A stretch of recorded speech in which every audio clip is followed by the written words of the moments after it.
All right. Hey, everybody. How's it going? So this is what happens when you're actually doing the business at the same time as you are doing a live production. We'll get everything taken care of today. Business getting done live at the moment. We got closings, all that kind of stuff. Welcome to Propelio's. Alrighty. What is this? Episode 10 of Grant. Reach me something. If you are reading from the description, where I was buying a house. Hey, but that's what I was saying. This is how business actually gets done. We're really actually doing business here, so it's an awesome thing to see some of the behind the scenes on that. Good morning, everybody. On this episode of Grant Reach Me Something. Reach you something. It says Grant Reach Me Something as our description. Oh, God. Hey, good morning. I'm Ryan. This is Grant for another episode of Grant Teach Me Something. You didn't sing it. Come on, man. What's going on? I just bought a house. Grant, teach me something. All right, there we go. This is episode 11. Yeah. We're going to be doing deal analysis in this episode. Before I go with that, I just want to do a mini rant. I was watching Facebook Live last night. There was a Ty Lopez thing, and you know he does have some good stuff sometimes, and he does have some stuff that's like way salesy. He had this 21-year-old wholesaler who was just killing it. Good for him, making tons of money. But then I was like, hey, where do you get your comps? And he was like, Zillow and Redfin. And I'm like, is he really getting comps from Zillow and Redfin, or is that just what he's teaching? So, you know, obviously we'd love you to use Propelio for comps, but, you know, use real comps. Zillow and Redfin are not real comps. Those aren't real numbers. But that's my 30-second rant. Well, and it's very applicable though for this because part of the biggest thing about deal analysis is knowing your numbers. You've got to have accurate numbers, and something like Zillow is, especially if you're in a state like Texas where we're a non-disclosure state, non-something state. I'm blanking on the name. Anyway, where you have to actually have MLS access to know the real numbers of what's going on. Zillow is running an algorithm, and they're guessing at what that number might be. Zillow, right. Trulio, those kinds of things, they are guesses. They are a guess based off of an algorithm, based off of tax appraisals and data that they're not allowed to share out. And on that, and pulling comps is almost like a subtle art because, you know, it's not like, oh, you go off of a semicircle, you go off this, you go off the neighborhood line. So if I've got a 4-lane road, the house over here is probably different than the house over there. Yeah, and that's a very important thing to know is, you know, and for those of you who are my students on the comps video, that's a perfect example of there is from across the street can be the wrong comp in the same neighborhood. Can be the wrong comp because these might all be non-disclosure. Non-disclosure state. Okay, good. So it was non-disclosure state. It could be just right behind them and not be an accurate comp. Too many people think, well, just get your comps within a half a mile, and that's where they're coming wrong with it. And that's, again, Zillow, Trulia, they are wrong. Wrong. Fake numbers. We'll go the Trump route and go with Renee. Fake numbers. You're fake news. So you've got to get good numbers, and again, for those of you who are not agents, who don't have MLS access, Propelio.com is the best place for you to get those numbers. You do have real MLS comps, and that is the only thing that you can base your numbers off of is real MLS comps. Anything else is fake numbers. You know, since we're on this rant, do you mind if I do a mini commercial? I would love for you to do a mini commercial. Propelio, for the cup of a coffee a day. You may have comps or access to comps and access to lead lists. I buy this cup of coffee from my local coffee shop for $4.50 every single day, Monday through Friday. If I multiply that, I'm sorry, I can't. You can't do it. You can't even get through it. I can't do it. Anyway, cup of coffee a day, you'll have comps. Anyway. And even speaking as somebody who does have MLS access, lots of times when I've got somebody that's calling me with a lead, I'll input it into Propelio before I'll go into my MLS access because the user interface is just that much better. And I will just say that I know I began this whole thing with shitting on Ty Lopez for selling, and here I am selling. My bad. Anyway, what is deal analysis? So deal analysis, the cornerstone of deal analysis is having the correct numbers on it. And from there, you've got to be able to figure out, is this a deal that's worth you doing or not? And it's really important. It's really important to make sure that you're looking at the right numbers, and not only are you looking at the right comps, but you're looking at the right way to look at that deal, right? Mm-hmm. So the most common, the most understood way of doing this is just saying, hey, I'm going to buy at 75% of the ARV. Mm-hmm. Quick recap: ARV means after repair value. So you buy the house.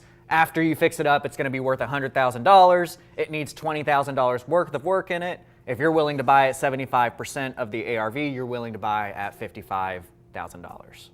But Grant, when you say know the numbers, what are the numbers? Well, I just gave you some. So the ARV, those are your comps, right? When you're comping your property, you've got to know your right ARV.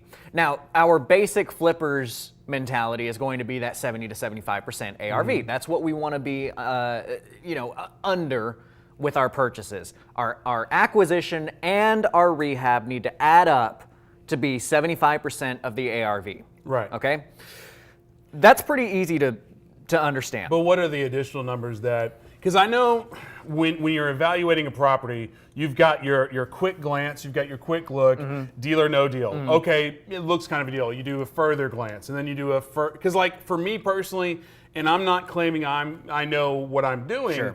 but when I see a quick email blast from John Smith, the wholesaler guy, I'm like, nope, okay, cool. This is not a deal, moving on. Right. And all I'm doing is the 75% my spares using their numbers. Right. If their numbers aren't right, and maybe I'm doing it wrong because I'm too busy, because who's to say they have right numbers? Right. That wholesaler might not know that he's got a diamond in the rough. So I'm not saying do what I do, and it's probably a bad habit, and that's why I'm looking to hire somebody to Just actually to run the numbers. Yeah. But you have your quick analysis, you have your quick, for me personally, the quick comps, and like just basically look at the neighborhood. Right. Because if somebody's saying it's $1 million house, and I'm looking at going, there ain't even a $600,000 house in the neighborhood, I'm either confused and I'm going to completely research more, or I'm going to be like, this guy's full of crap. Right. So So anyway, what are those steps for you? yeah, so those steps, and I'll speak to just that point too. I mean, buying from wholesalers, it's a really good example because you've got deals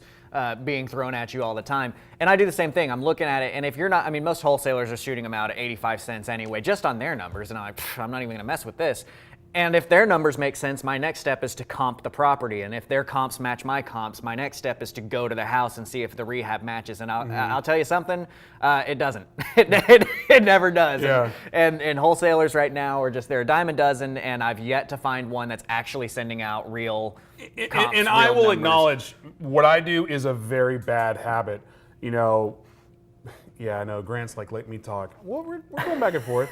I realize I have a very bad habit of just trusting their numbers, and if it doesn't work, moving on. I need to be running comps on everything. Sure. But, And I will speak to, as somebody who has hired somebody to run comps on everything coming through, I wouldn't say that's a prudent waste or a prudent spending of your money. They are wrong. So anyway, what I'm really trying to get at here is the deal analysis side. We've got our easy analysis. We've got this. We want to buy at 75 cents. Okay, that's where we want to be. If you're buying and holding, a lot of you might make that decision to be in the 82, 85 cent range, whatever that is.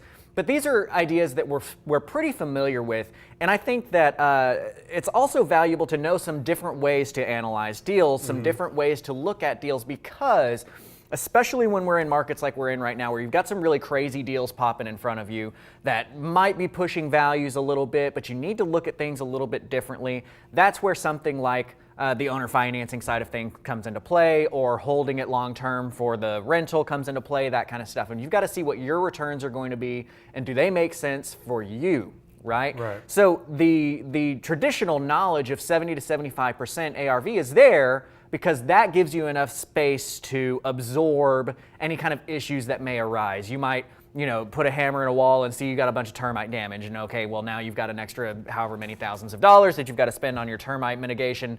And if you've bought at 70 cents, then you've got the room to afford that and still not lose your money.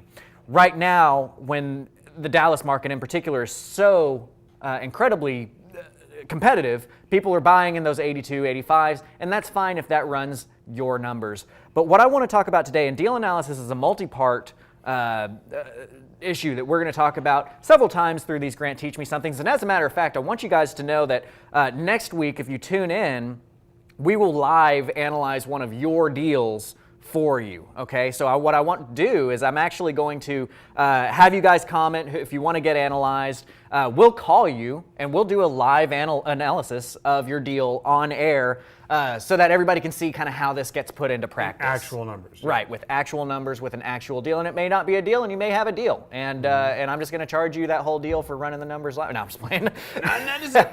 So we know the 70, we know the 75. That's easy. But what happens when you start looking at a deal that you might want to take over subject to, or you might want to take over with owner financing? You're going to be looking at a different way of analyzing that deal because it's not going to be at 75 cents. Heck, you might be buying a house at 95 cents on the dollar and still make a ton of money. This is one of those things that I talk about frequently where it's like, hey, I can buy a house all the way up to 100% of its value and still make a bunch of money on it. How do you run those numbers, right? So that's going to be the part that I focus on mostly today. But I do want to point out, we are looking at these things. We are looking at your comments. So if you have some comments out there or some questions out there about the 70 cents or the 75 cents, please shoot them to me. We can get those answered really quickly. I'm going to go into a little bit deeper of the deal analysis and looking at the owner financing side to back in on that side. And I'd like to point out that Daniel is right. There He are is. Yes, I was plenty gonna of say that, wholesalers say. out there. Don't send your deals to Grant because Grant hates you. You can send them to me and Daniel. Yes, or Daniel and I. I don't mean to collectively tell all these wholesalers that you're not doing a good job. That's not true. But there is a lot out there that just don't have the right numbers, and they're probably running their numbers off of Zillow instead of Propelio. So let's jump in to what I'm talking about as far as the deal analysis side goes. So when you're looking at a deal that might be low equity, okay. I'm trying to find the camera we're talking, here we go. Those low equity deals are hard to really get a grip on whether or not this is something that you want to move forward with. And what I like to talk about is backing into the deal. What I want you to do is I want you to start from the end and then kind of back out all the numbers, and that's going to let you know whether or not you're making enough money for this deal to matter. Real quick question. What does Grant Kemp consider low equity? Yeah, so low equity, that's a good question. Low equity is going to be something where somebody owes enough to where, like for instance, we were just talking about we want to buy at that 75% mark. Ideally, that's where we kind of want to be. Well, if somebody cannot sell you their house at 75% because they owe $70,000 and it needs $20,000 worth of work, right? And that's a $90,000 basis. You're in that property for 90 grand when it would only be worth 100 after all is said and done. That's low equity. That's a deal that a wholesaler's not going to be able to move on because a wholesaler needs to buy at 80 or 80 or below in order to make any kind of money on it. They can't move on that. A fix and flipper can't move on that, and it's just thrown in the trash. So for you, it's that 75% to 100%? What I would say low equity would basically be 83, 82% and above. Okay, so 82%. That's a good 2. 2%. Hey, good save. And above. Yeah, 82% above. And again, the reason why I'm saying it at that is that if you're a wholesaler, you're able to buy at 80, 82 cents and then probably shoot it out, and somebody will probably buy it at 85. But if they owe 82, there's just no room for you to make money. Now we're in that area where you can't do anything with it, wholesale, fix and flip, whatever that might be. So wholesalers be sad. Yes, wholesalers be sad at that number. So what I want you to look at is a couple of different things, and we're going to start with some of the more basic rules of thumb, and then I'm going to dive into some numbers and kind of back some things out and show you what the thought process might look like for this. One basic rule of thumb that I have is that if I'm putting cash into a deal, like when we're in these low equity deals and we're going to run the numbers on it and see if it's worth taking over on a loan or doing something subject to with this low equity deal, one of the things that I want is I want to have at least twice as much cash, whatever cash that I'm putting into the deal, I want to have at least twice that amount in equity once I close on the deal. Now, is this that whole cash on cash returns that we talked about a couple weeks ago? Somewhat, but not, well, actually, I'm going to take that back and I'm going to say not really. Okay. So let's look at an example number, okay? Yeah. And let's make this nice and easy. Let's say that somebody has a house and it doesn't have any repairs that need to get done to it. It's completely just in great shape, doesn't need any repairs. And let's say that they owe $80,000 on the house. So we're looking at taking over on a mortgage of $80,000 subject to. Well, what we might be able to, or what we might have in front of us is they may be $10,000 behind on their payments. And that puts us in a spot where if we're going to take over on $80,000 and we're going to put $10,000 more into it, well, now our total basis is basically $90,000. It's a little bit less because some of that will go towards their arrearages, but we're not going to get into that today.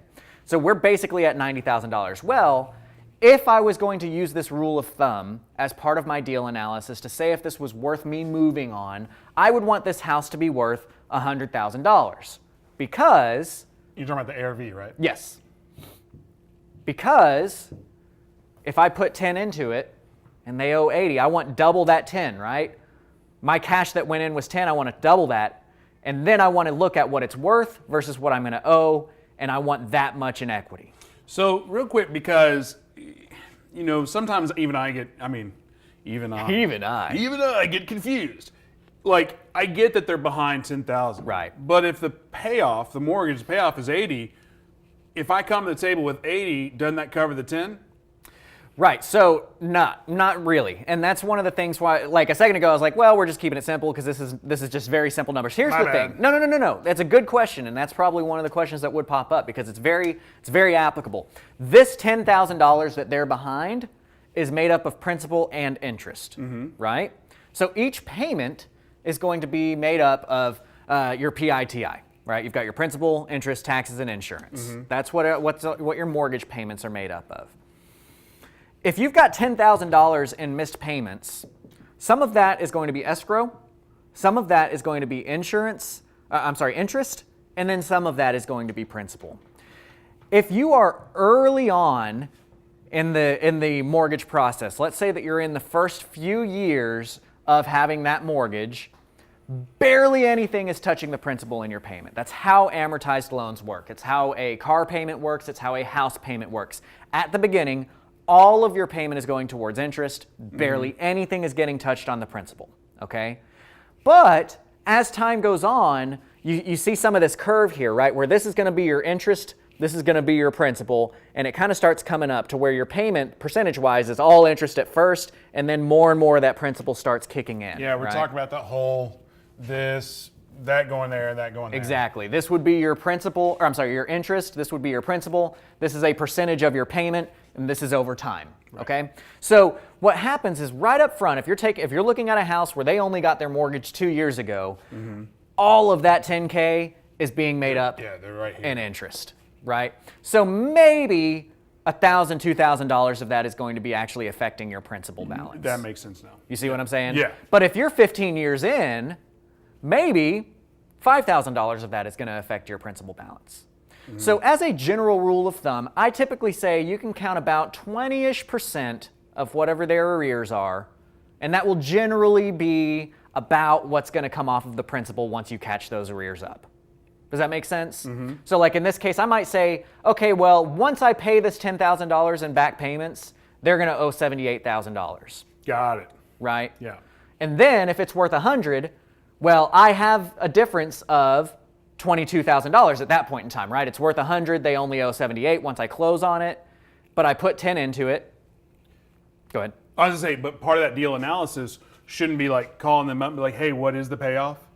Because we're talking about getting creative, we're talking about finding your direction of where you want to go. If the payoff is 83, and that may change something. This is under the assumption that we have the correct numbers in front of us, right? My bad. So this would be assuming that we had that conversation with them. He's absolutely right. Part of deal analysis, like we were stressing so hard at the beginning, is getting the right numbers, right? And when I say getting the right numbers, that doesn't just mean ARV. Right. That means getting your right payoff, getting the right reinstatement amount, all that kind of stuff. That's what I was asking before, but you slapped me down like, well, I already told you. Well, I'm sorry. I was softballing and you I'm whiffed. sorry. Well, because at that point in time I was talking about fix and flips. We hadn't gotten into that. So when we're looking at right numbers, we need to know exactly what we're talking about, right? We need to know what we're looking at as an actual basis and not just what they told you, because that's one of the things for those of us who are experienced in this game. And like this, go ahead and hit like right now. If you've ever had a seller tell you that they owed something, they're like, oh yeah, I owe this, and it was absolutely not true. Hit me a love if you have ever had one of your sellers say, oh, it's in good shape. It really doesn't need anything. And then you go in there and it's like a $25,000 rehab budget. And I will say this, part of the Grant Teach Me Something, part of everything we do at Propelio is we try to cater to pretty much everybody in real estate. So whether you're a super beginner or whether you're in advanced just trying to learn a new strategy, but if you are a super beginner, this is one of those things you need to take notes on. The PITI, because it gets thrown out there so many times that, if you're not careful, you're like, yeah, I know what that means. And I know it's a very simple concept if you've been in the business, but if you're new to it, just write that note down. PITI, principal, interest, taxes, and insurance. Because it's one of those terms like ARV gets thrown out so many times that if you're not careful and you never raise your hand and be like, hey, what does that mean? You'll always feel like an idiot, even though you shouldn't feel like an idiot. It's right. just something you didn't know. So that's one of those things, if you're new, take a note, write it down, and just, it's one of those things that everybody talks about, but you may not know, but now you know. And I would just like to apologize to everybody because I didn't see this camera over here, and so I've probably been looking like way off to the side. I thought we were working off of one of these. If we're working on that camera, I'm sorry. You're just seeing the right side of my face. It's all good, baby. Oh, we're good. Okay, cool. Excellent. So back to what we're talking about with that rule of having the double cash, right? If I'm putting $10,000 in of my actual cash, right? Because let me just step back and on that point of where I'm making assumptions that people understand things that you might not. When I'm talking about taking over on a mortgage subject to, there's a couple of parts of that. Yeah, we're going to put some cash up to catch the loan up, but then we don't have to put the cash up for whatever they owe. We're just going to take over on those payments. That's one of the things, that piece of leverage is what allows us to buy at higher percentages. That's what allows us to buy at lower equity amounts. And this is one of those things that we've talked about in previous Grant Teach Me Somethings, is that when you have that debt leveraged for you in a subject to loan, in a loan that does not have your name on it, that you do not have personal liability on, that allows us to buy at a little bit less of an equity position because our risk is lower. Because here's the thing, let me ask you this. Why is it that we have that 70 or 75% ARV mentality if we're a flipper? Honestly, it's in some ways it's arbitrary because if you go back 10 years, the number was 65%. It's an arbitrary number that you're just trying to throw out there like, okay, this is the amount of profit I want to try to make, but also the risk that I'm trying to negate. Yeah. So if you're a hedge fund, those guys are buying at 90, Yeah. 95, 100% of whatever because they're leveraging their risk through volume. Right. But if you're a one-offer, that's why you're trying to get that 50, 60, 70, 80% minus repairs. Yeah, thank you so much for hitting it. 'Cause that's exactly what I was looking for. It's based on risk. Deal analysis is all about judging your risk. He's like, yes, I got it. Always put you on the spot and see how it goes. Deal analysis is all about judging risk. Deal analysis is all about figuring out, is this risk worth your time and your money? That's what we're trying to figure out with a deal analysis. So our traditional knowledge of 70 or 75% is based upon saying, this is typically a good risk assessment. If you're in at 75%, you are typically not risking too much of your capital because of, like I said, what if you hit an issue and it eats up your profits and that kind of stuff? That is risk abatement, right? Risk abatement. And when we're doing something like this, I like to use big words. You know the proper word. Put that in the comments. I like to use big words. I don't know. But when we're talking about doing something like this, we're not putting that $70,000 up. We're not putting that $75,000 up. Right. Part of our risk assessment is saying, if I'm going to put $70,000 up, I need to be sure I'm going to get that $70,000 back at the very minimum, right? At the minimum, and then whatever you tack on, that's the whole point of doing the deal in the first place. Exactly. So that profit is why we're in this. Going back to your double cash rule, like I know we're getting off the rails in a different conversation, but if you put in 70, your double cash rule, I'm assuming you want to get 140. Exactly. Right. So like, let's say that you're looking at a deal, and this is why this is only one of the rule of thumbs. There's multiple rules of thumbs. If you're looking at a deal and you've got give me a thumbs on here. If you've got a rule of thumb for yourself. I'm just pandering for likes now. Like, please, I need likes, I need shares. So, if you did put up $70,000 In this rule of thumb, I would say, yeah, you want to have $140,000 in equity on that deal. And let me tell you, there are a lot of people who are $70,000 behind on their mortgage. It's crazy how often that you see somebody come to you with a mortgage statement and they are $68,000 behind on a $200,000 house. It's crazy how that can happen. Now, sometimes that kills the deal, obviously, for that to go in. But that's what I'm saying here with our risk abatement. I'm just going to use that word. If it's wrong, just translate it in your mind. With our risk abatement here, we're going to say, in the equivalent of $70,000 is going to make sure, or 70% is going to make sure at the very minimum I'm making my money. Risk tolerance? Risk tolerance, that would work. We'll use that one, sure. On this side, if we've got twice the amount of cash that we put in, typically that means that if we needed to get rid of that house real quick because something popped up, we should be able to get rid of that house real quick and make our $10,000 back.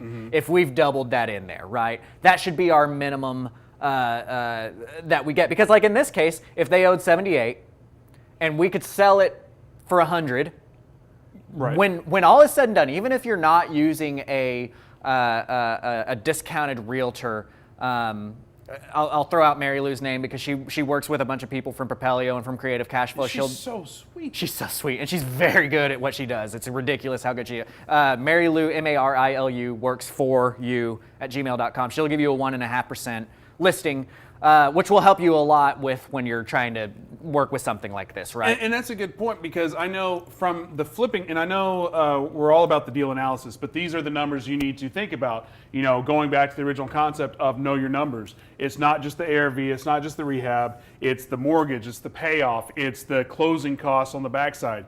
So if I'm paying Mary Lou at 1.5% and I'm selling this for 100, well, already I'm paying Mary Lou, so now I'm at 98.5. Exactly. Then if I'm selling to somebody, I'm probably paying half the closing costs. Right. And you're going to be paying their agent 3%. So that's exactly where I'm going with this. Okay, is sorry, that I didn't mean to leapfrog you. You didn't. You're going exactly where I was headed. Is that if you're selling it for 100, right?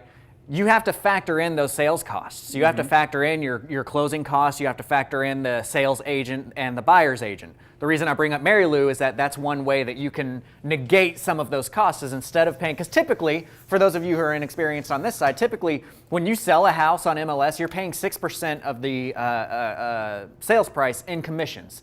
3% is going to go to the seller's rep, and 3% is going to go to the buyer's rep. But it's your job as the seller to pay that money, right? So if you can get somebody discounted like Mary Lou, where you're only paying 1.5%, well, that's saving you that 1.5%, and that really helps out in a scenario like this. So if you look at your ARV of what you could sell it for on the market, if it's 100, and you're looking at spending 6%, let's say that you're not in North Texas and you don't have a discounted realtor, and we're just going to go with the typical 6%. That's $6,000 off. Now you're only walking away with $94,000. And then you're typically going to be spending another 1% to 1.5% on closing costs of various stuff, title, that kind of stuff. Well, let's just easy math, 93, so 1% title. And so what you've got here is you've got your $78,000, you've got the $10,000 that you needed to get back, so your basis is $88,000, and that means that if you're selling on the open market for its ARV, you should get $93,000.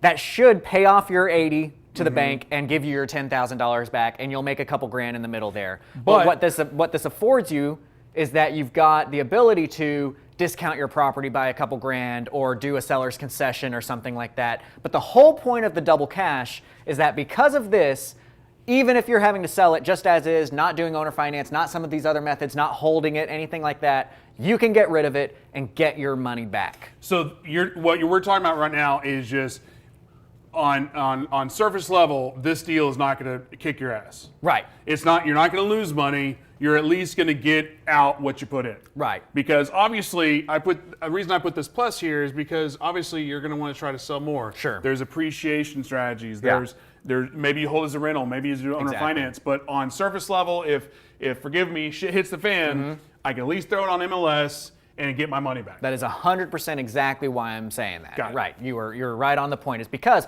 that's not what we want to do. We don't want to buy the house and then just list it on the market and hope to make back our money. What we want to do is we want to use some of those other strategies. And I'm glad we started with that. I'm sorry, Daniel, for cutting Grant off. But most people are always like, well, what if? Well, here's your what if. Yeah, our whole job is to assess the what if and make sure that even if the what if happens, we make our money back. That's what risk tolerance is all about. It's what our risk assessment is all about. If crap hits the fan, are we going to at least make our money back? Because then, if anything goes right, you make money. That's what we're trying to analyze and figure out. So my first rule of thumb for if you're buying a low equity deal is going to be that double cash rule, okay? Yeah. And again, I say it's double cash when you close on the property. And the reason why I specify that is exactly what we went into a minute ago, and the fact that when you close on that property, whatever cash you put in to catch that loan up, it's not like hey, they owe 80, they're behind on 10, so once you put the $10,000 in, they're only going to owe 70. That's not how it works, right? It's also not like they owe 80, you put the 10 in, and they still owe 80. Some of that 10 is going to go towards their underlying lien, and I want twice as much of my cash on that new number versus its ARV. That's what I want to be looking at. So in the case like what we said here, we said 78,000. I would want 78 plus 20 to be my ARV. Okay, so that is. Oh, go ahead. So your double cash rule is, what's the mortgage, what's the behind, and what can I sell it for? Exactly. So the behind is 10, and I could sell it for 100. Well, 100 minus the 80 is 20. I'm somewhat safe. Yes, because you've doubled the cash that you're in. And the whole strategy here is to get that money back. Get that money. Yeah. Get that money back. And if you're looking at this going, holy crap, Ryan is scatterbrained and he has zero legible handwriting, well, guess what? It's still better than his. It is absolutely a trillion times better than mine. So this is not the worst case scenario. Worst case scenario is tornado comes through and you don't have tornado insurance. Right. But this is on your very least, hey, you're not going to lose your ass doing real estate. Let's not lose our assets. Yeah. Because again, I actually was having this conversation last night. In real estate, you really need two things. You have to have that hustle, you have to have that work, and you also have to be creative. Yep. And I guess the third caveat would be, creative cash flow. That third caveat would be you have to have the ability to have the risk tolerance or risk abatement or whatever that risk is. Or again, help us out here in the comments. What word are we looking for? I think risk abatement to get rid of it, risk assessment to look at it. But anyway, you need to be able to have the work, be creative, and have that risk tolerance to just jump in both feet and do this. Yes. But all this we just showed, or what Grant showed, I'm just along for the ride, is to show, hey, you're not going to lose your butt. Right. If you do things right, it's all about, this is a knowledge game. It's all about what you know and who you know and how to get things done. If you know what you're doing when you're analyzing this deal, you should at least break even, and that's what we're looking for. Because if you at least break even, that means that anything that you do right makes you money. Alfred has a good question here. Can you talk about how to protect yourself if you pay the back payments even though you're not on the loan?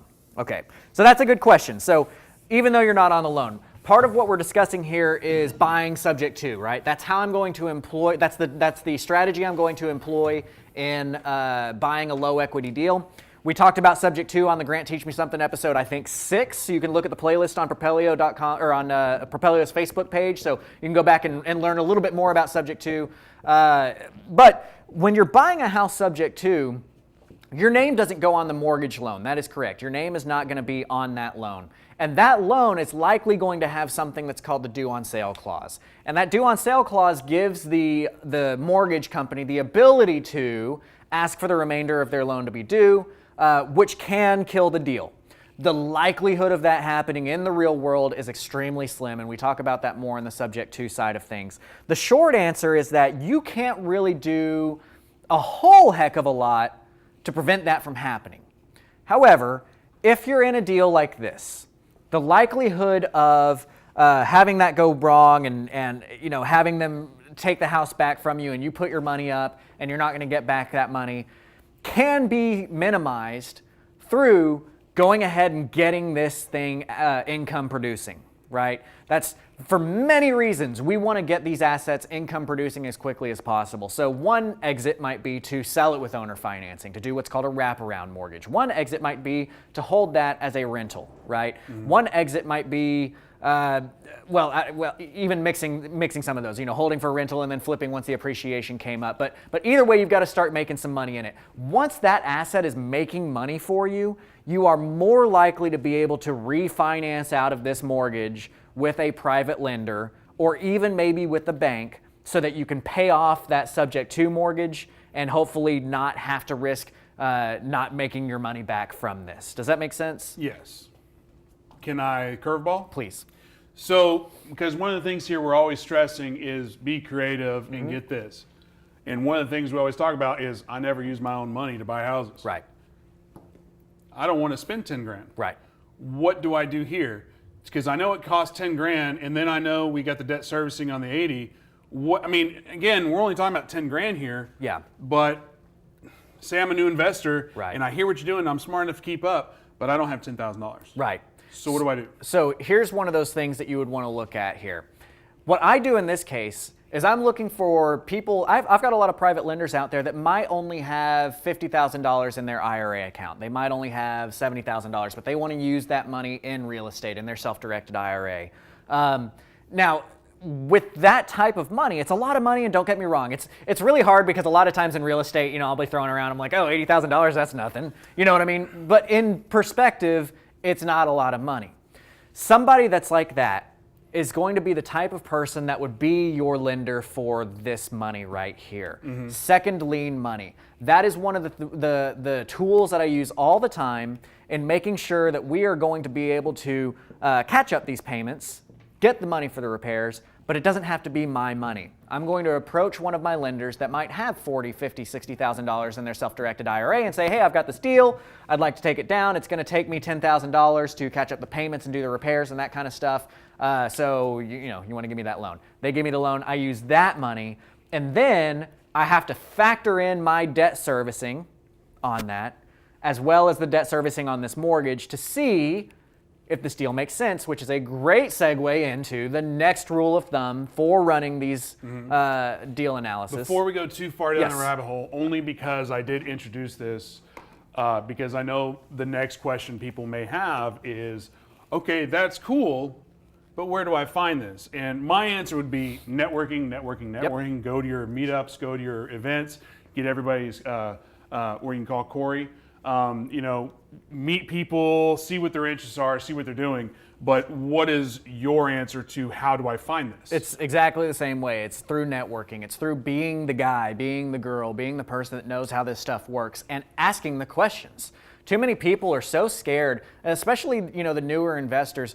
If you are intimidated, or even if you can remember being intimidated, shoot, I'm gonna put a like right here. Like it if you've ever been intimidated before going to your seller meeting, going to talk to a private lender. Shoot a like on there because I want people to understand that this is you're not alone. Everybody is intimidated at the beginning when you're starting to talk to sellers. You're starting to talk to private lenders. That is an intimidating time in your life.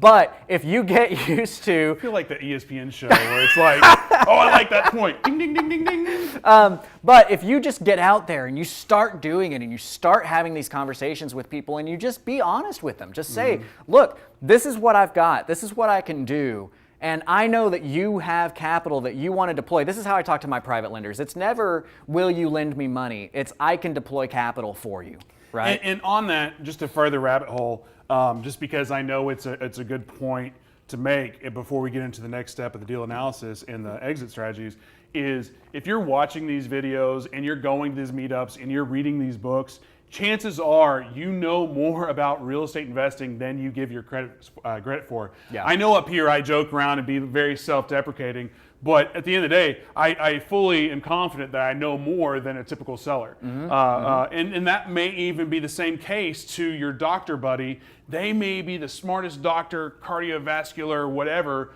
on the planet, but I guarantee you watch 3 videos of Propelio TV here, read a couple of books, you know more about real estate investing than they do. And you need to give your credit where credit's due to yourself and just have confidence in that. Right. And again, I'm not trying to get all rah-rah, but at some point you need to get off the couch and actually do the work. Right. and stop being scared about it. And I appreciate Alden being willing to post up and just say, yeah, that's me right now, because you're not alone. Everybody feels that way. It is intimidating. But like Ryan said, everyone has been there, but you got to do it. You just got to start getting. And let me tell you, it's pretty cool that once you get out there, it actually becomes much easier. It's actually, now it's just second nature. I can talk to anybody about anything, and it's not a big deal. So that is one of the things, one of my tips for you is as you talk to your private lenders, it's not, will you please lend me money? It's, I have assets, and I could deploy the capital for you if you've got capital you need deployed, right? Mm-hmm. It's a little bit of a switch. Now you're helping them, they're not helping you, because in reality, that's what it is. You're helping them get their capital on the market. Because I'll tell you something right now, we have tons of cash. Everybody and their dog has cash to spend. I have lenders right now with $150 million through different lenders. I've got $150 million backing me right now, and I don't have enough properties to buy. Mm-hmm. You know what I mean? There is a lot of money on the market, and there's not a lot of assets. What you need to do is you need to find that money. Get that money, son. What was it that you said? Get that money. And I love that, Henry. Yeah, hashtag rah Ryan. That's my new nickname, rah Ryan. I don't know. Okay, so to lead into our next follow-up of when we're analyzing this deal and seeing specifically with a low equity deal how we're going to make that work, I also want to make my money back, that money that we put in. I want to make that money back. Make that money back within 24 months.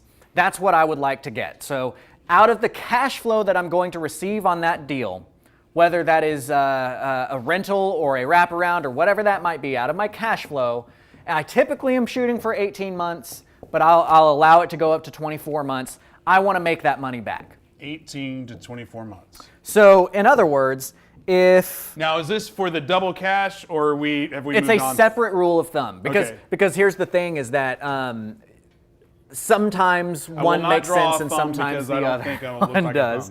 So if we look at, let's say $10,000 and we wanted to make that back in the next 24 months, that would mean that you would need to have a minimum cash flow of $415 a month. This is the 10,000? This is off the 10,000, right? Like if you had to put $10,000 into this deal, I would want you to be making a cash flow of at least $415 a month on that deal. Now, is this to get the 20 or just to get That's the 10? Just to get the 10 back. Okay.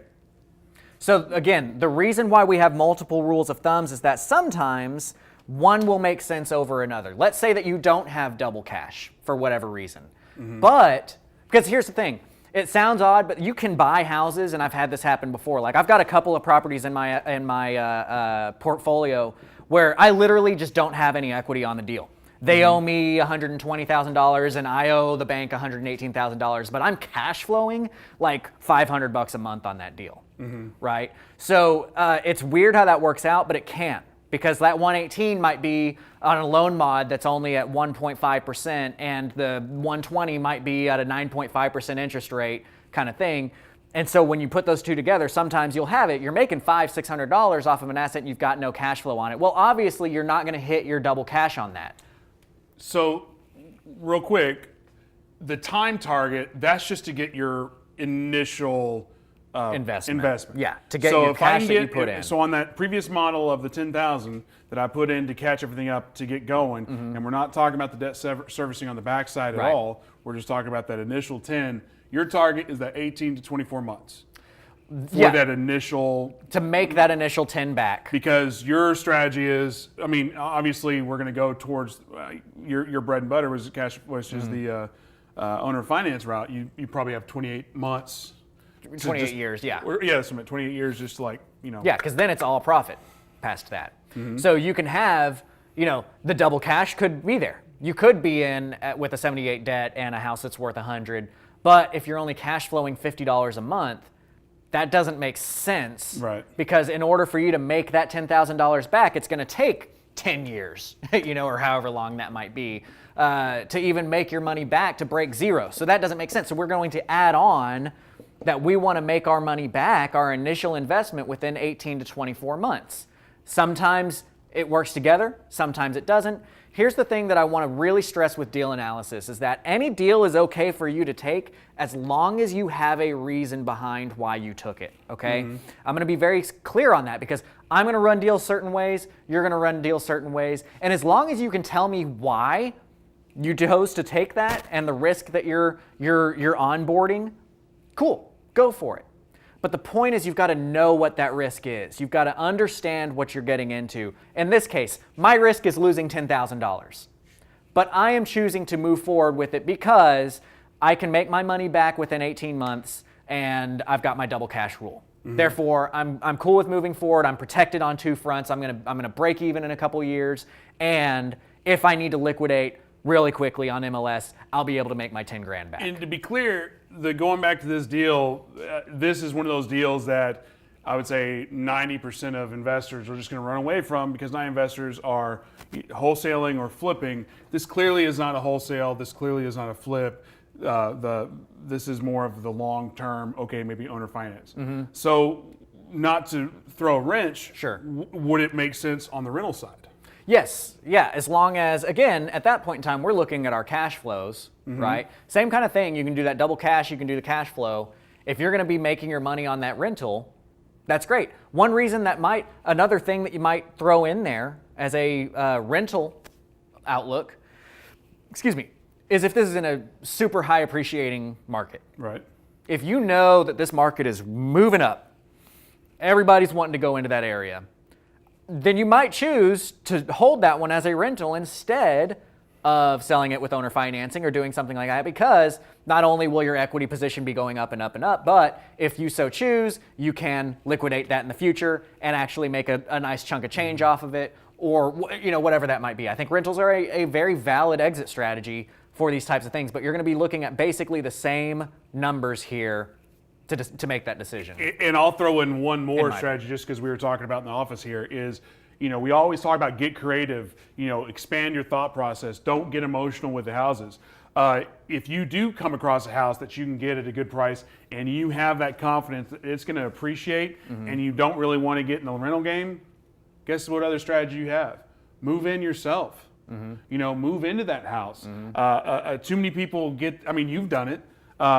Jay Lee was talking about doing the office today, or yesterday, I should say. It's, buy it, move in, and then in a couple years sell it, or a couple years rent it out. So stop thinking about your personal residence as being this, cloudy, unicorny like castle, and think of it as another tool in your toolbox. Yeah, is that totally. You want to expound on that? Absolutely, yeah. It's again, we got to get creative about these things. There's a lot of ways to make money in this business, and you can't. It's not always just buy, fix, flip. And right now, specifically, there are so many people in that bucket. There are so many people out there trying to buy, fix, flip that we've got to know some extra little creative strategies to get by some of the competitiveness that's out there. Sometimes you hit those home runs. Sometimes you get that 75 or 70% deal, and that's great.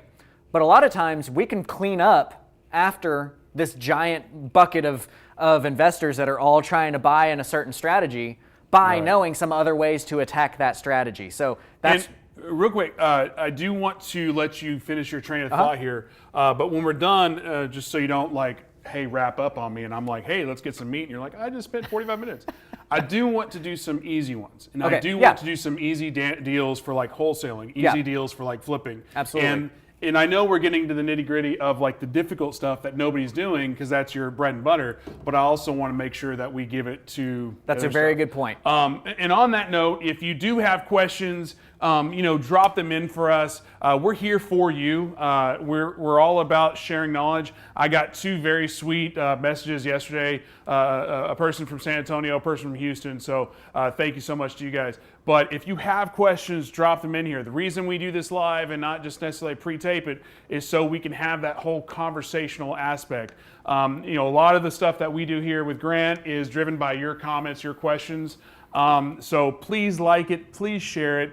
Please ask as many questions as you can. This is your opportunity to get that free mentorship, if you will, instead of spending the thousands and thousands of dollars that Grant will charge if you try to do the mentorship. That's true. That's true. My time is worth something. My time is money. Corey here asked how many sub-2s I hold. I've gotten done with a few larger note packages. So right now, I think in my portfolio, I only have maybe 60 or 70 subject to loans. But I've made money on about 950 houses, and a lot of those houses I've made money on them 2 or 3 times, just because of how this business works. So Done a lot of owner financing, done a lot of this kind of stuff. It's, again, it's my bread and butter. It's what I enjoy doing. But I like that you're pointing out, let's take some easy ones. Let's do some softballs. I want you to finish your thought Well, process I think first. that's actually a pretty good stopping point because, what we're looking at, I just like to try to keep these things within time. I already warned everybody this is a multi-part type of discussion, right? So there's 2 quick rules of thumb for you if you're looking at low equity deals that you can typically use to get a really good idea of what's going on. So let's start with I'm a wholesaler, the wholesaler's mindset. Right.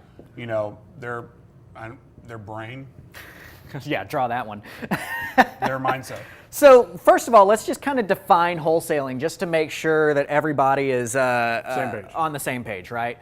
So, on the wholesaler side of things, I'm disappointing somebody with my portfolio. Sorry if I've made you feel like I have more in there, or if you're being sarcastic, I don't know, Lacey. Either way, haha. So the wholesaler's mindset is, hey, there is 1 million people out there with cash right now that are looking to buy houses to hold, buy houses to flip, buy houses to do whatever. All right, thank you for doing so much work for me. This is awesome. I'm going to be able to really explain some things well for you. So what the wholesaler's mindset is, they say, okay, I know that Grant said he has $150 million right now backing him ready to buy houses. I don't have $150 million right now to buy houses. So what I'm going to do as a wholesaler is I'm going to market to find those houses. And I know that Grant is willing to spend 75% of the ARV on the purchase of this property, okay? So if Grant is willing, and Grant is the buyer here, let's put investor buyer, just to clarify that. We are the investor buyer. This is me, the investor buyer. I'm willing to spend 75% on this property, and that means that if the house is worth $100,000 after it gets fixed up and it needs $20,000 worth of repairs, that means that what? What would I buy this house for? If it needs $20,000 worth of repairs. What's the ARV? ARV is 100. Okay. What would I actually pay for that house? If it needs 25 in repairs? We'll say 25. 25 in repairs. Grant the investor wants to buy it at 50. Yes. I will pay $50,000 for that house. So ARV is 100.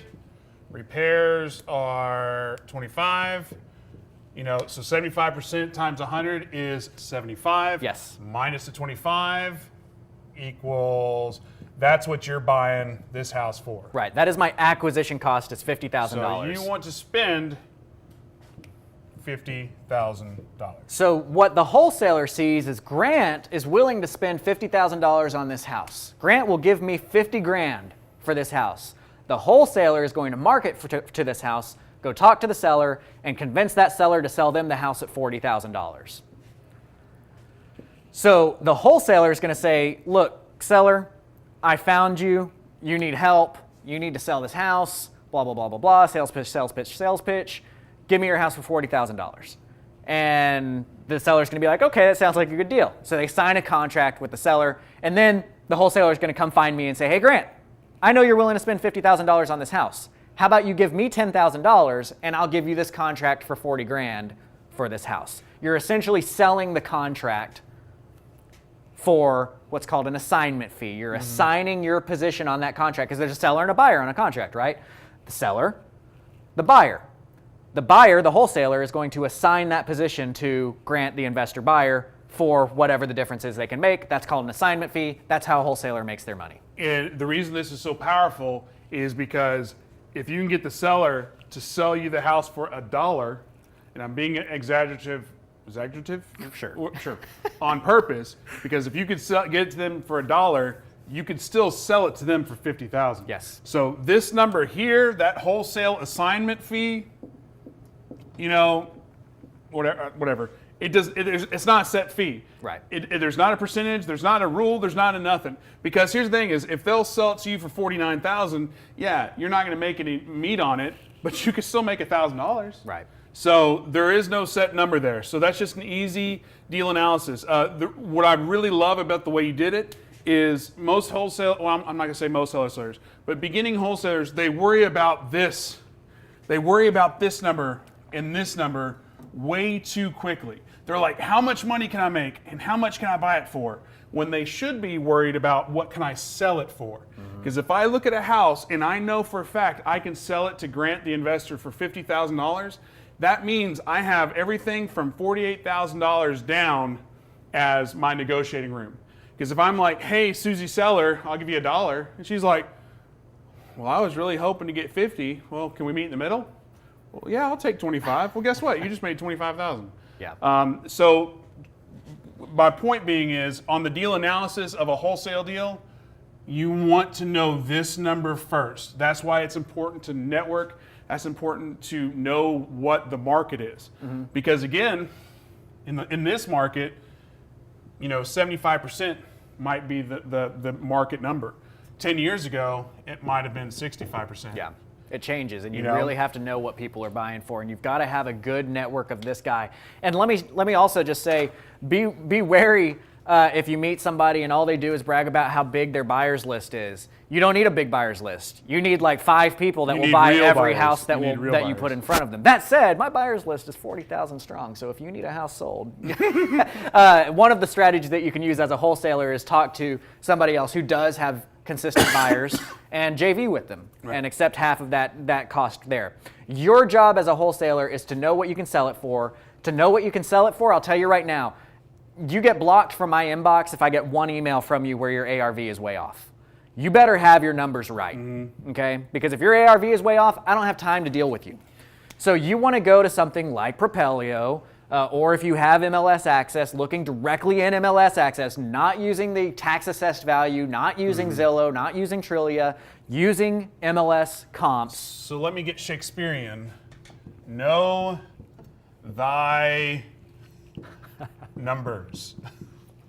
And in a wholesale deal, the numbers are the rehab, the ARV, and what is that guy going to buy it at? Right.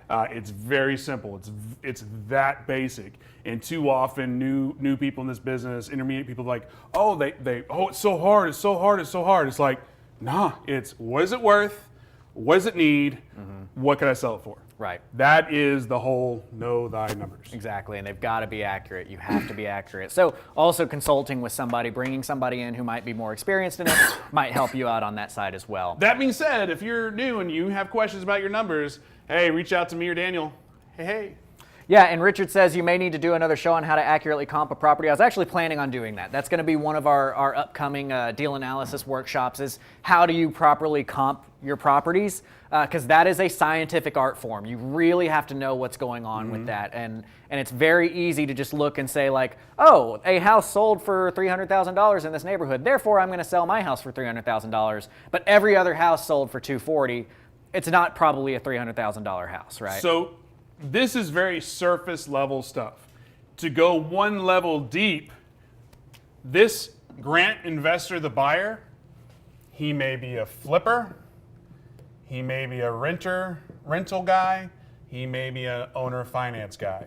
So again, I don't know why I'm yelling, but this is very surface level for mainly a flipper. A rental guy or gal, they may be at 80+%, An owner finance guy, going back to what we said, they may be at the 82%. So, again, you need to know your buyer, you need to network, you need to know, because these are all the different exit strategies you may have. Because yes, on surface level, 50, 10, 40, boom, 75% rehab. I just made $10,000 on assignment on a wholesale deal. So know what your end buyer, their target is. Right. And then similarly on the flip, that's just removing this guy. At that point in time, you're just looking between you and the seller. Can you get your numbers beneath your risk tolerance? That's all that you need on that. Now, part of the deal analysis, and I know that Daniel has shared before a really good deal analysis like Excel sheet that you're able to use. And so I don't know, maybe he can share that one again for you guys, but it will actually go through, because this is how you acquire with deal analysis. This is what you're looking at its simplest form. But But if you want to know how much money you're going to make on that, that's a whole separate issue. Because now you have to start factoring in the things like, hey, I'm going to spend 8% on closing costs and realtor fees, and I'm going to have to hold my property for 3 months, and holding costs are going to cost this much on my debt and this much on my utilities and this much. You've got to factor all that kind of stuff in to see how much money you're actually going to make. But what we've talked about today is how to acquire, what kind of analysis you need in order to sign that contract, and then what we can talk about another day, or actually I think Daniel gave a lesson on this, is how to analyze how much you're actually going to make on that deal. And Sean, that's a great point. Sean Burke was asked, or not asking, he was just pointing out, is like, rehab numbers are all over the place because everybody has their different material costs, everybody has your different labor costs. Exactly. Again, know thy numbers. As a wholesaler, your job is to get as close to as possible. One of the strategies a wholesaler can use is partner up with a good GC in town. Obviously, you don't want to abuse that relationship and have them go to every single property to get your rough estimates. But if you've got a contract locked up, I guarantee you give a call to like a Blake Johnson over at Finishing Touches, like, hey, can you give me a quick quote on that? And then what I'll do is when I assign this off, I'll throw your quote with it and they can choose or not choose to use you. Then you have really real numbers. And that's one way to firm up those numbers for when you assign it. But ultimately, as an end buyer, you're okay with that because, say, Grant has high estimates on fix and flips, on the rehab. But I've got my guys. Jawad, he's got his own teams. People have their own teams, and that's where you find those deals and you can be more competitive because you know your numbers, but if you can firm up those numbers and have reductions where other people's don't, that's more profit. Yeah, it is. It is. It's a good way to look at it. So I think this is a good, clear time for us. Right now we've talked about some easy stuff on wholesaling. We've talked about some of the better ways to look at a low equity deal. Fix and flipping is right in there. One of the reasons I don't spend a whole lot of time on those things is that I think a lot of guys you're overcomplicating it. Yeah. Making it into something it's not. You'll notice I spent about 45 seconds at the beginning of this. Yeah, if you want to flip a house, buy it at 75%. That's as easy as that. Figure out what your ARV is, buy it under this certain percentage, and you're going to be fine. How much money you'll make off of that deal is going to differ based on your holding costs and days on market and that kind of stuff. But if you're in that 75-cent range, you're fine. Don't overcomplicate these things. We want to make it as simple as possible because simple is repeatable. Simple is scalable, okay? And that's what you want, is you need scalable processes and scalable ideas to be able to put this into play and buy multiple houses on a monthly basis and really get out there and get these things going. If your version of deal analysis is every deal that comes in front of me, I have to sit down in front of my computer and run the numbers on every single one of them just to see, just in case there's a deal that's in some diamond of the rough, you're probably going to find a diamond in the rough there, but you're probably wasting a lot of time, right? So keep it simple. Find your simple solution that's scalable for you, and that's how you continue to buy. At the end of the day, all this whiteboarding is deal analysis, whatever, however you spell it, is all it is know thy numbers. Are you done with the whiteboard? Yes, I'm let's done with the go whiteboard. over here and just answer Daniel questions. says there's some questions above, and I feel like we got... Oh, JV. What does JV mean? That's a really good question. Thank you for asking that. Lacey answered for us. It's a joint venture. In other words, what we're looking at is I might have a property, he might have money. So I don't have money. I'm going to say, hey, Ryan, you got a bunch of money. I got a property. How about we work this deal together? I'll give you half of whatever the profits are. Or it could be he has a property, but maybe I don't have money, but I have access to money, which is just as good as having money in real estate. So Jason Brown is letting everybody know that you need to be messaging him because he has money he wants to give you. That's not what he said, but that's what I'm translating it to. And does he have a Gmail account? And you just have to wire him $1,000, and then he'll give you. No, we don't know that. He could be legit. Yeah. But you do your due diligence on that. Like if somebody ever says this, that, and the other, what I always like to tell people in real estate is just assume everybody's full of shit. That's somebody's phone is ringing. It's distracting. Yeah. Oh no.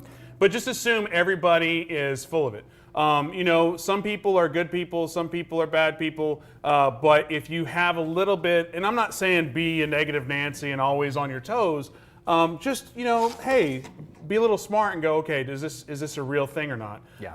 You know, the reason I was kind of joking about the Gmail thing is if you go to any Facebook forums, every other comment is, I'm a lender and I've got money to spend, or I've got money, and they all have an @Gmail email account. I had $1,000 application fee and I can loan you up to $1 million. It's like, and then you give them $1,000 and the next thing you know, they're gone. Yeah. So a lot of it is scammy. So I'm glad, Daniel, I did miss, Richard asked about the buy, rehab, refi, rent, or retail strategy there. And that is, it's a mixture of things. But really, again, it's overcomplicating it to think too far into it other than kind of what we talked about here. Buy at the right percentages and then you can refi out. We did discuss about like, if you've got an asset that's income producing, it's going to be more likely that you can refi out with a private lender, especially if you've got equity in that deal, then a bank might be interested in it as well. And then the rentals, you're just looking at your rental rates. And I personally want to be breaking even on the capital that I've put into a deal within 18 to 24 months. That's what my assessment looks like. And I think ultimately we touch on both points a lot. One of the biggest points is don't have analysis paralysis where you go too deep into it. And I understand, yes, this whole segment is about analyzing, deal analysis, and making sure the numbers are right. But you can know the numbers. Once you've done it a couple times, it becomes second nature and be like, yeah, that makes sense, that doesn't make sense. Oh, that smells weird. And again, maybe you find those diamond in the rough. I like houses that smell weird. I can get them cheaper. You can make them money. Pee smell is money. You know, but at the end of the day it's not that hard. You know, I always tell people, if you've got the work, you've got the determination, you can kill it in this business. It's the people that want to work, but their idea of work is 30 minutes after they get off their full-time job. Right. And, I put out 15 bandit signs this afternoon. It's like, well, you got someone like a hard, but it just takes work. And again, woo. Ryan. It is. It's true. You know, and I encourage everybody to stick with it. And if you are working a 9 to 5, you have to treat this like it's a second job, or it's only going to give you hobby money. If you want big money, it's another job for you. Right. Guys, continue hitting me with questions here. I do monitor these things. You can tag me at CCF Mentors is going to get me on the or at Grant Kemp. Or at Grant Kemp is going to get me on this because I want to answer things for you. Next week, tune in because I do want to run analysis of one of y'all's deals. If there's somebody out there that's willing to, or has a deal that you're working on, we'll run it live right now because it might be a great flip, it might be a great wholesale deal, it might be a low equity deal, or it might be a no-go. And it's important to see how those things work. On that, do we have, I know we're already an hour in, but I've got a deal that came in yesterday. So you're just going to take our show from next week and add that on? Yeah, but by next week it's a done deal. You know, let me see if it works. Do you mind running it, or is that too soon? Sure, Ryan. Let's do what Ryan wants to do. Well. What's up? You got it? Okay. Mortgage is up to date. Okay. It's 168. Mm-hmm. There is an HOA lien of basically $13,000. Okay. The payments is $1,500. Are we doing this? We're going to run a deal? I don't know. Do you want to? I mean, okay. You're like, damn it. I mean, yeah, sure. Might as well. Okay. We've been going an hour. You know what? All right, let's do this. What is it? We got an ARV of what, 168? No, that's the mortgage. Mortgage of 168. And now, guys, guess what? You don't have to tune in next week because we're already doing it now. I think ARV is about 315. Okay, ARV is 315. Rehab is unknown. So let's say 20 in cosmetic. Okay. And what was that lien? The HOA lien is about 13,000. Okay. But I'm just talking about at a surface level. Sure. Does this make sense? Well, all right. So what we have to look at is we've got 315 here. What is your risk tolerance? What is your number that you'll buy under, percentage-wise for a flip? Me, 75% minus risk. Okay. So what's 75% of 315? 315 times 0.75. 236. So let's do another number or another color here. Is this one better? This green one. All right. And again, so what is I it? already know the 236? answer to this, but I just want to throw up just because I like really to annoy. I like to annoy Grant. 236.25. Let's just say 236. Same. Who's this guy? Is that one better? I love Okay. this guy. That's my fave. Jeez. And viewership has dropped to 0.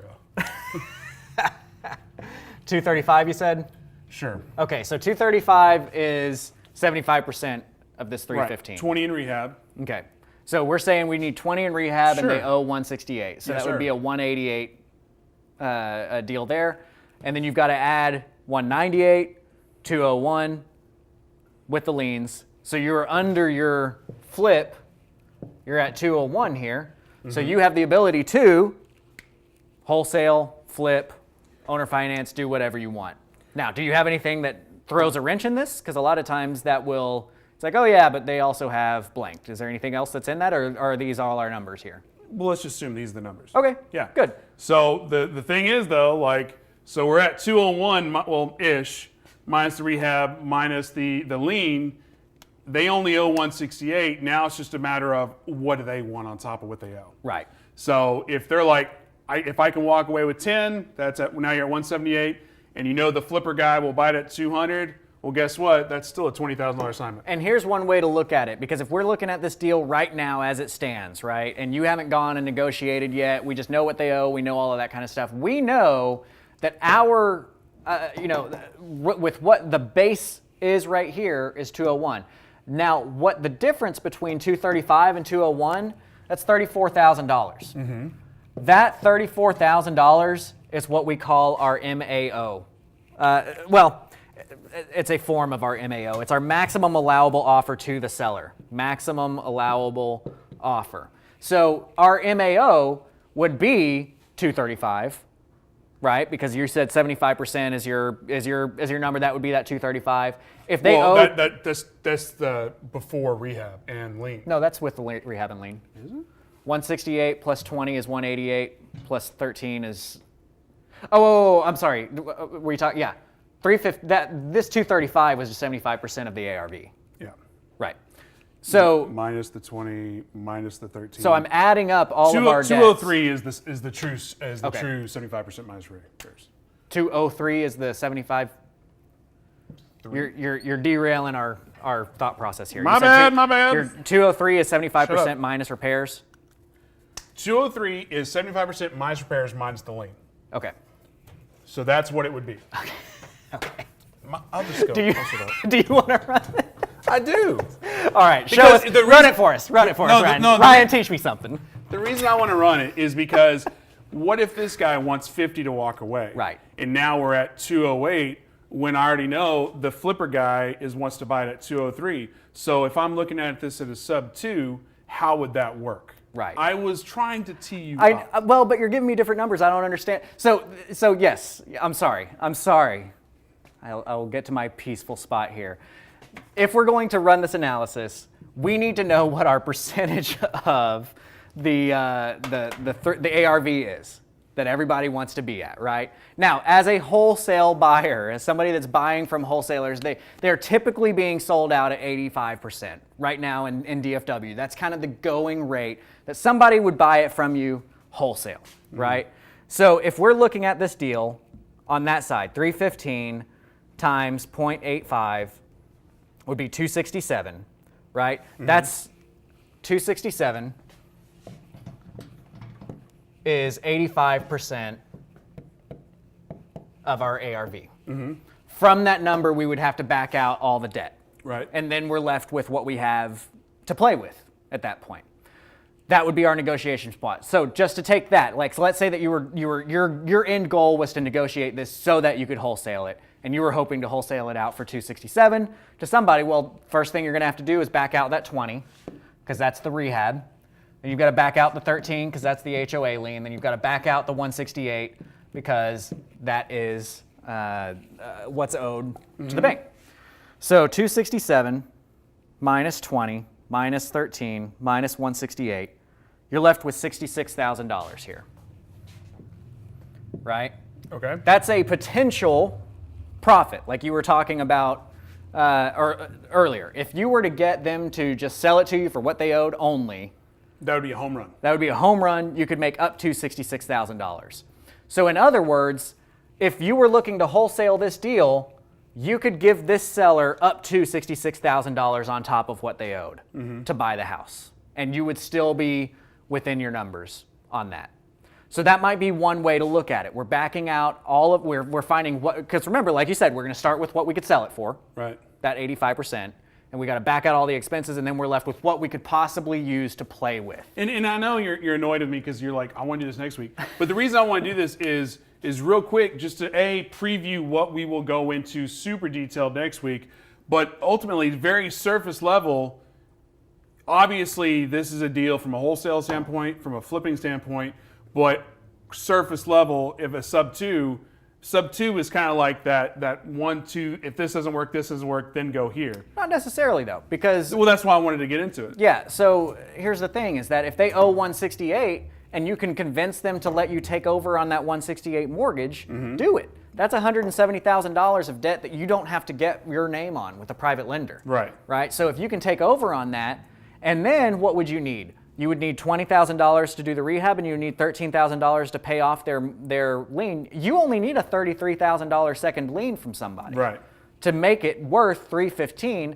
That's killer in the owner financing game, because now you're at 168 plus 20 plus 13. That's your basis, which I think was 201 or something like that earlier, on a house that's worth $315,000. You're killing it. So the point of all this, and we'll end this segment really quick, is if this is your deal, wink, wink, wink, you need to be in their front yard right now inking this up. Yeah, if somebody watching texted this to Ryan? No, yeah. Okay, go. What are you watching this? Stop. Yeah. Yeah, you need to be inking this up. Yeah, I thought this was a deal that was done. No. That's why I wanted to put it up there, because I had a conversation last night, and that's why I'm saying I don't know the rehab, but I know. Yeah. And tax rolls. This person bought their house for $178. So since they bought it and to now, it has appreciated, $150,000. So if they're unaware of what it's worth, if they're willing to take what they paid for, maybe walk away with $10,000. Okay. Well, and so yes, they can. That's definitely.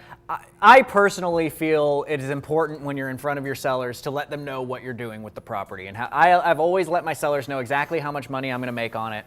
I say exactly. I give them a range. I'm going to make $1 million. What I'll tell them is what I can sell it for, and then I'll tell them how hard it would be for them to do that. Right. And then they sell it to me, and I make my money, and they're happy about it. They're like, "No, Grant, you need to make money. I get it. That's totally cool." They appreciate that. But before we wrap up, I don't like the implication that I'm the asshole here. Do you always put that out there, or is it only when they ask? I will typically, like, if they're like, "Hey, on this house, I want 185," are you like, "Okay"? Yeah. Or are you like, "Well, I can give you 185, but by the way, I'm going to make $300,000." Yeah, that's a good question. If they give me a number and it's well within my range, I'll just give them that number. At the end of the day, everybody's going to be happy with it, right? But if I'm having to convince somebody to come down on their price, that's when I'm telling them what it's going to be sold for and all that kind of good stuff. Right. So let me check and see if we've got any kind of questions. I don't believe so. Here's the thing. We do this every week. We're always here every Wednesday at 11. I like to really go into a lot of the details, as you guys have seen. I think it's important to give the investors out there, to give the community actual real information, and that's a motto that Propelio holds, and that's a motto that I hold, and that's why I'm here for free every week teaching you guys how to do that stuff, and that's why they've put freaking $500,000 into a studio to put this stuff out there for you, is because it is important. That said, these guys have a great service. Propelio.com is an amazing piece of software for you that I do wholeheartedly agree with. I'm not making any kind of money from saying that, I promise you. But do check it out. There's links on the Propelio Facebook page. You get those comps, you get a CRM, you get leads that are actually good leads. So follow through with it. Give them a reason to keep giving this information out for free, because at the end of the day, for a price of a cup of coffee, at the end of the day, that's what keeps this whole thing turning. That's what allows us to be able to do this. And to that point, and we don't like going salesy, but we've got to understand this is a business for everybody. I also do mentoring. I do the educational thing, creativecashflow.com. My price is changing this weekend. So if you've been considering getting on board with the Academy, we will no longer be doing the lifetime membership as it stands right now. So right now it's a lifetime membership, $485. You can sign up. You get all the classes online, everything. Whenever I'm referencing videos, we do a weekly live Q&A with all the members on Monday nights. You can get in now. After this weekend, it's going to be a monthly charge. And so if you've been considering that, get in now. Last thing, we're going to be in San Antonio this month, February 26th, February 27th. So if you are in the area, Ryan has put together a great setup, and they freaking grill the speakers and make sure that everybody is going to be giving real information, not being pitchy, that kind of stuff. So come check it out. Come check out. Where is it? It's at the Carver Community Ultra Center. We'll drop a link into the event if you haven't registered already. But on the 27th... The 27th, I will be following up and doing like a deep dive into more of the owner financing, more of what the creative structurings can be. And we're going to be doing that at the Plaza downtown. So I'll have an Eventbrite thing for you available on that as well. I'll be providing dinner for everybody that comes in there. It's going to be from 6 to 10 on the 27th, and we'll get deeper into this kind of stuff. And real quick, not to get too pluggy, but if you reach out to me and you're like, hey, mentorship, I personally do not do mentorship. Daniel personally does not do mentorship. If you want to JV on deals and you want to, throw some deals together, absolutely all day long. If you're looking for somebody to hold your hand, I'll just go ahead and tell you what I normally do is I do an email introduction to Grant, and he's my go-to mentor plug. Real quick, I would like to. I want to apologize if I seem scatterbrained on this episode, or if I pushed you to directions you're like, what the hell, dude? Anyway, it's, when you do this live, it does take a mental preparation. And for the 20 minutes leading up to going on live, you saw the tail end if you watched it. I was trying to buy a house. Yeah. So, like, hey, I'm trying to get a contract on a house. Well, no, I've already got the verbal. We're trying to close on it today. So I apologize if I was not my normal. It was great. We are all go. We love you. I love you. You love me. We're a happy family. So, hey, lastly, share, get involved. It's so weird to say that now we have a back catalog of videos. So this is episode 11 of just the Grant Teach Me Something, but we've got a ton of other videos. If this is your first time watching us, check out the videos. Go through and just start watching them. There's tons of nuggets, tons of knowledge.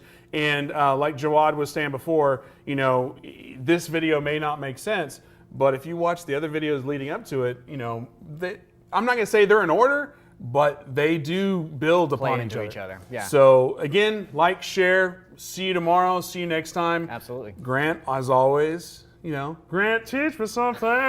Thanks for being here, guys. Anything last? Nope. I Cool. appreciate you being here. We are out, and we'll see you next time.